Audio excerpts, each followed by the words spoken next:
نام باپ کے نام سے جانے جاتے تھے۔ انہوں نے کہا کہ بھئی کیا بات ہے؟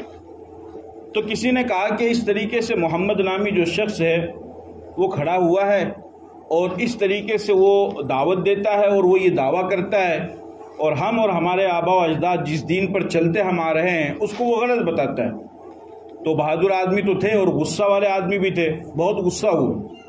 کہا ٹھیک ہے، آج میں محمد کا کام تمام کر دیتا ہوں، نہ وہ رہیں گے اور نہ ان کی دعوت دینے والا کوئی آدمی باقی رہے گا، نہ رہے باس نہ بجے بانسری، آج میں کام تمام کر دوں گا۔ چنانچہ یہ کہہ کر کے تلوار لی اور تلاش میں نکل گئے کہ محمد جہاں کہیں ملیں گے نعوذ باللہ ان کو قتل کر دوں گا۔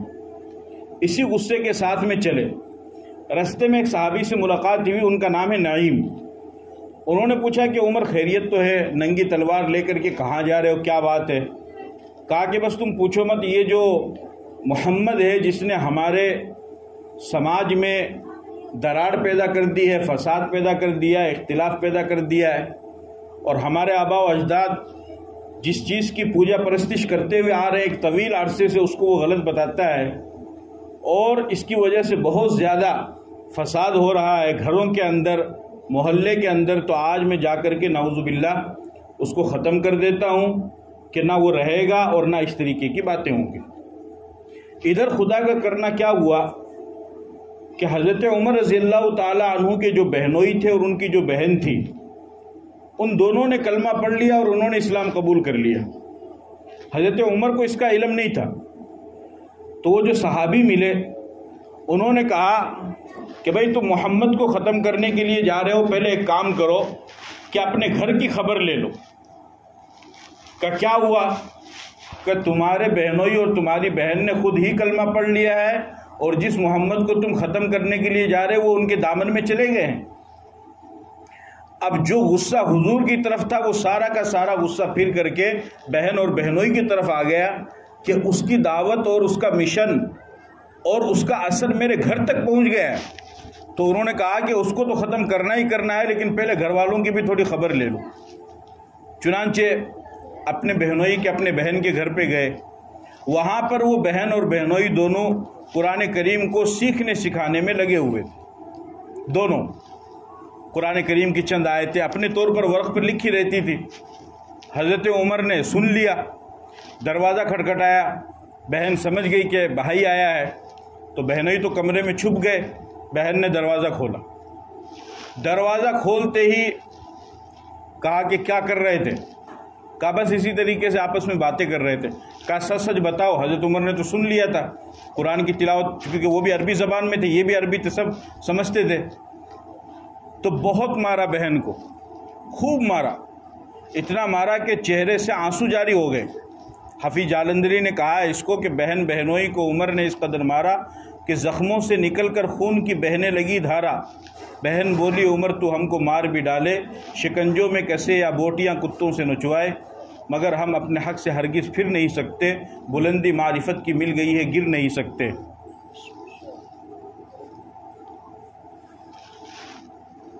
پھر بہنوئی کو نکالا، ان کو بھی مارا۔ اب بہنوئی کے بھی چہرے پر آنسو جاری اور بہن کی آنکھوں سے بھی چہرے پر آنسو جاری۔ آخر بہن تھی، اس نے بھی اسی ماں کے پیٹ سے جنم لیا تھا۔ غیرت تو آئی، حمیت آئی اور محسوس کیا۔ پھر جب تھوڑا سا غصہ ٹھنڈا ہوا تو کہنے لگے کہ بہن بتاؤ تم کیا پڑھ رہے؟ تو وہ بہن سمجھ گئی کہ اب یہ دھیرے دھیرے لائن پر آ رہے ہیں، تو فرمایا کہ ہم جس چیز کو پڑھ رہی تھی وہ ہم آپ کو دکھا نہیں سکتے۔ بولے کیوں؟ اس وجہ سے کہ وہ پاک چیز ہے اور آپ ناپاک ہے، اس کو اگر ہاتھ لگانا ہے پڑھنا ہے تو پہلے آپ کو غسل کرنا پڑے گا۔ کہا ٹھیک ہے میں غسل کر لیتا ہوں۔ غسل کرنے کے لیے غسل خانے میں تشریف لے گئے تو ادھر حضرت عمر کی بہن نے ہاتھ اٹھائے کہ باری تعالیٰ اس کے ظاہری جسم کو صاف کرنا میرے بس میں تھا، میں نے کر دیا، اب اس کے باطنی جسم کو، اندرونی گندگی کو صاف کرنا یہ صرف تیرے ہاتھ میں ہے، یعنی دل کی گندگی کو صاف کرنا اور گمراہی کو چھوڑ کر کے ہدایت کی طرف لانا یہ صرف تیرے ہاتھ میں، یہ کسی کے بھی ہاتھ میں نہیں ہے۔ میرے بس میں جو تھا میں نے کر دیا ہے، اب جو تیرا کام ہے تو کر دے۔ باہر نکل کر کے کہا دکھاؤ، تو وہ ورق دکھایا، اس میں قرآن کریم کے 16ویں پارے میں ایک سورت ہے، سورہ طٰہٰ۔ سورہ طٰہٰ کی انہوں نے تلاوت کی، طٰہٰ مَا أَنزَلْنَا عَلَيْكَ الْقُرْآنَ لِتَشْقَىٰ إِلَّا تَذْكِرَةً لِمَن يَخْشَىٰ، اس میں اللہ تعالیٰ نے اپنی توحید کو، عظمت کو، کبریائی کو اور اپنی قدرت کو بیان کیا۔ آگے چل کر کے اس میں اللہ نے فرمایا اِنَّنِي أَنَا اللَّهُ لا الہ الا انا فاعبدنی واقم الصلاۃ لذکری، کہ میں ہی اللہ ہوں، میرے علاوہ کوئی معبود نہیں، میری ہی عبادت کرو۔ جب اس آیت پر پہنچ گئے تو زبان لڑکھڑانے لگی، اس لیے کہ معبود تو کسی اور کو سمجھ رکھا تھا، نہ جانے کس کی، یعنی 360 بت تو صرف کعبے کے اندر رکھے ہوئے تھے، اس کے علاوہ کتنے ہوں گے وہ تو اللہ ہی جانتا ہے، تو ہم نے تو کسی اور کو بنا رکھا ہے۔ حضرت عمر سوچنے لگے کہ میں نے تو کسی اور کو بنا رکھا ہے، اور اس میں خدا کہتا ہے اننی انا اللہ، کوئی اور نہیں، میں ہی خدا ہوں۔ کہنے لگے کہ مجھے لے چلو وہاں پر۔ حضور صلی اللہ علیہ وسلم حضرت حمزہ اور دیگر جو صحابہ اور صحابیات جو مسلمان ہو گئے تھے ان کو لے کر کے دار ارقم میں آپ موجود تھے اور وہاں پر لوگوں کو سکھایا کرتے تھے۔ لوگوں نے دیکھا کہ عمر آ رہے ہیں، حضرت حمزہ نے فرمایا کہ گھبرانے کی کوئی بات نہیں ہے، اگر سچی نیت سے آتے ہیں تو اچھی بات ہے، اور اگر بری نیت سے آتے ہیں تو ان کی تلوار سے انہی کی گردن کو ختم کر دیا جائے گا، گھبرانے کوئی بات نہیں۔ چنانچہ حضرت عمر رضی اللہ تعالیٰ عنہ تشریف لائے۔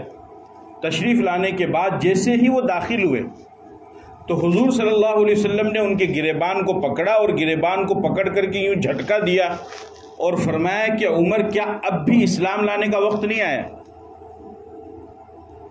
حضرت عمر نے فرمایا کہ یا رسول اللہ وقت آ گیا ہے۔ آپ نے فرمایا پڑھو کلمہ۔ کلمہ پڑھا اور مسلمان ہو گئے۔ اچھا، صحابہ کا یہ معمول تھا کہ جب کوئی مسلمان ہوتا تو وہ زور سے نعرہ تکبیر بلند کیا کرتے تھے، جس سے پہاڑ بھی گونج جایا کرتے تھے۔ حضرت عمر رضی اللہ تعالیٰ عنہ جب مسلمان ہوئے، چونکہ وہ بہادر آدمی تھے تو ان سے اسلام کو طاقت ملی، قوت ملی، تو ان کے اسلام لانے سے صحابہ نے زوردار نعرہ لگایا اور سب میں خوشی، کہ تقریباً 40 آدمی تھے، زیادہ تھے بھی نہیں، لیکن عمر جیسا بہادر آ گیا تو بہت بڑی طاقت ملی۔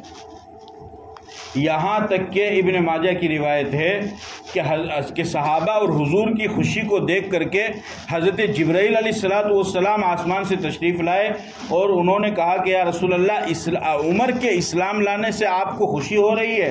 آپ نے فرمایا کہ ہاں میں بھی خوش ہوں اور میرے صحابہ بھی خوش ہے۔ تو حضرت جبرائیل نے فرمایا لقد استبشر اہل السماء باسلام عمر، کہ اللہ کے رسول عمر کے اسلام لانے سے صرف زمین والوں کو نہیں، آسمان میں فرشتوں کو بھی خوشی ہے، اور فرشتے بھی سب خوش ہیں کہ آج عمر اسلام لا چکے۔ اور اس اسلام لانے کے پیچھے دراصل حضور کی دعا کا ثمرہ تھا، جو میں نے کہا نا مراد رسول ہے، یعنی حضور نے ان کو مانگا ہے۔ نبی پاک صلی اللہ علیہ وسلم دعا کیا کرتے تھے اللہم اعز الاسلام بعمرین، کہ اللہ 2 عمر کے ذریعے سے اسلام کو عزت دے، ایک عمر ابن ہشام اور ایک عمر ابن خطاب۔ عمر ابن ہشام تھا ابو جہل، اور عمر ابن خطاب تھے یہ عمر فاروق۔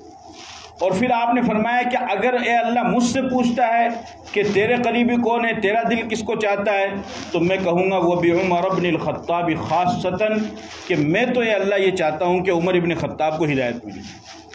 چنانچہ آپ دعا کیا کرتے تھے، اللہ تعالیٰ نے آپ کی دعا کو قبول فرمایا اور حضرت عمر رضی اللہ تعالیٰ عنہ اسلام لائے۔ ان کے اسلام لانے سے بہت بڑی طاقت ملی۔ اس سے پہلے کوئی چھپ کر کے کھل کر کے عبادت نہیں کر سکتا تھا۔ حضرت عمر رضی اللہ تعالیٰ عنہ کے اسلام لانے کے بعد انہوں نے سب سے پہلے اعلان کیا کہ یا رسول اللہ یہ بتائیے جس دین کو آپ لے کر آئے ہیں وہ برحق ہے یا نہیں؟ آپ نے فرمایا بالکل برحق ہے، اسی لیے تو میں اس کی دعوت دے رہا ہوں۔ حضرت عمر نے فرمایا جب برحق ہے تو برحق کام کو چھپ کر کے نہیں کیا جائے گا، کھل کر کے کیا جائے گا۔ اور انہوں نے فرمایا کہ آج کے بعد کھلم کھلا عبادت ہوگی، اور مکہ والوں سے کہا کہ اگر کسی کو اپنی بیوی کو بیوہ کرانا ہے اور بچے کو یتیم کرانا ہے تو آج ہمیں روک کر کے دکھاؤ، ہم کھل کر کے عبادت کریں۔ اور سب نے کھل کر کے عبادت شروع کی، اور ان کے اسلام میں بہت بڑی طاقت ملی۔ چونکہ بہادر آدمی تھے تو اللہ کے نبی نے ان کو مانگا تھا، اور پھر ان کے اسلام لانے کے بعد انہوں نے جو کارنامے انجام دیے اس کو تو بیان کرنے کے لیے مہینوں اور سالوں بھی کم پڑ جائیں گے۔ بہت عظیم اور بہت بڑی بڑی قربانیاں ہیں حضرت عمر رضی اللہ تعالی عنہ کی۔ آپ اگر خلفائے راشدین کی سیرت کی کتابوں کا مطالعہ کریں گے تو حضرت عمر رضی اللہ تعالی عنہ پر جن صاحب قلم نے قلم اٹھایا ہے اور جنہوں نے تصنیفات اور تالیفات کی ہے، ایک لمبا مضمون چھیڑ دیا ہے جو سمندر کے جس طریقے سے بحر بے کراں جس کو کہتے ہیں کہ سمندر کا کوئی کنارہ نہیں ہوتا ہے، اس طریقے سے حضرت عمر رضی اللہ تعالیٰ عنہ کی تاریخ اور سیرت کا بھی کوئی کنارہ نہیں ہے، اتنی زبردست ان کی سیرت ہے۔ تو چونکہ الحمدللہ ہماری یہ مجلس 10 دن چلے گی تو اور مختصر کرنا ہے، چونکہ زیادہ وقت بھی مناسب نہیں ہے، آپ حضرات کو سونا بھی ہے، پھر صبح اٹھنا بھی ہے، پھر رات کا وقت ہے، پھر اور بھی بہت ساری چیزیں ہیں، اور ابھی ہمارے حضرت مولانا قاری یامین صاحب انشاءاللہ ان کا بھی بیان ہوگا۔ تو اس وجہ سے آج کی مجلس میں آپ حضرات کے سامنے حضرت عمر رضی اللہ تعالیٰ عنہ کے اسلام لانے کا واقعہ میں نے بیان کیا۔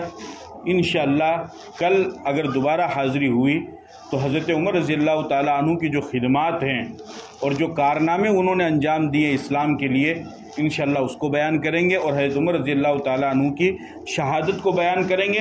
لیکن آج کی مجلس میں آپ صرف اتنا یاد رکھیے کہ حضرت عمر رضی اللہ تعالیٰ عنہ کی شہادت 1 محرم الحرام کو ہوئی، یاد رکھیں گے اس کو۔ ہاں، حضرت حسین رضی اللہ تعالیٰ عنہ کی 10 محرم کو ہوئی اور حضرت عمر کی 1 محرم کو ہوئی۔ تو جب کبھی بھی مجلس لگاؤ یا کہیں پر بھی پروگرام کرواؤ تو حضرت حسین کے ذکر کے ساتھ ساتھ میں حضرت عمر کا بھی ذکر کرو، اس لیے کہ حضرت حسین اگر نواسہ رسول ہے تو حضرت عمر مراد رسول ہے، حضرت عمر کو اللہ کے نبی نے مانگا ہے۔ تو کچھ لوگوں نے یہ سازش چلائی ہے کہ سب صحابہ کو چھوڑ کر کے صرف حضرت حسن اور حسین کا ذکر کرو، یہ مناسب نہیں ہے۔ سب صحابہ جنتی ہیں، سب سے اللہ نے مغفرت کا وعدہ کیا ہے، تو ہم ان کا بھی ذکر کریں گے اور ان کا بھی ذکر کریں گے، اور صرف سنو نہیں بلکہ جو باتیں علماء کرام آپ کو بتائیں اس کو یاد بھی رکھو، تاکہ صرف ایک رسم پورا نہ ہو کہ بھئی ہم نے پچھلے سال بھی کروایا، اس سے پچھلے سال بھی کروایا، اس سال بھی کروا رہے ہیں، آئندہ سال بھی کروا رہے ہیں، بیان کرنے والا بیان کرے گا اور چلے جائے۔ نہیں، اس نے کیا بتایا ہے؟ اس نے اگر 5 واقعات بتائیں تو کم سے کم 2 واقعے تو آپ کو زبانی یاد ہو، کوشش یہ ہو کہ 5 یاد ہو۔ پھر کل کے دن جب آپ اپنی مجلس میں جائیں، اپنے لوگوں میں جائیں، تو ان کو بتائے کہ یار رات کو ہمارا پروگرام ہوا تھا اور مولانا صاحب نے یہ واقعہ اس طریقے سے بتایا، اور دیکھو کتنا زبردست واقعہ، میں تمہیں ایک واقعہ بتاتا ہوں۔ پھر اس کے دل کے اندر دین کی تڑپ پیدا ہوگی، اس کو لے کر کے آؤ، اس کو کہو کہ یہ تو میں نے بتایا ہے، اور تم جا کر کے ڈائریکٹ سنو گے تو تمہیں اور بھی زیادہ خوشی ہوگی، پھر اس کو لے کر کے آؤ تو وہ بھی۔ تو اگر آپ کی وجہ سے کوئی ایک شخص بھی دین کی طرف آتا ہے تو یہ آپ کے لیے صدقہ جاریہ ہو جائے گا اور بہت بڑا مغفرت کا ذریعہ بنے گا۔ تو اس پر عمل کریں گے انشاءاللہ، اللہ تعالیٰ عمل کی توفیق عطا فرمائے۔ وآخر دعوانا الحمدللہ رب العالمین۔